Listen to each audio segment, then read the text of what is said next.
Doodle mga kabidright, another day na naman. Andito tayo ngayon sa warehouse ng ating kliyente sa Bulacan. Ngayon, ang gusto ng ating kliyente na ayusin ang kanilang flaring area dahil sa mga dumadaan na mabibigat kagaya ng forklift at mga trucks.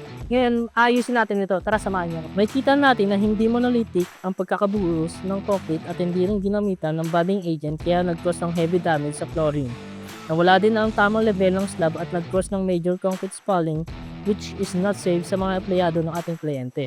Kaya ang nire-recommend namin ay ang aming high range water reducing and retarding na si PC200 dahil kaya niya ma-withstand ang heavy duty and medium to high traffic area. So una, surface preparation muna tayo. Gumamit tayo ng jackhammer to remove all remaining debris para ma-clear ang buong area before natin i-apply ang concrete topping. Make sure na nasa 8 cm ang depth para may adequate band sa concrete surface. Next is, i-dust off naman natin ang debris before natin i-apply ang surface hardfit fix. Which as a banding agent, dapat wet on wet ang yung pag-apply natin. Then pwede na natin i-apply ang ating admixture na si PC200 sa ating concrete mix para ma-achieve natin ang surface finish na may 4,000 to 6,000 PSI strength. Sa susunod, ipapakita namin kung paano i-apply si PC200 with right tools to save time and labor.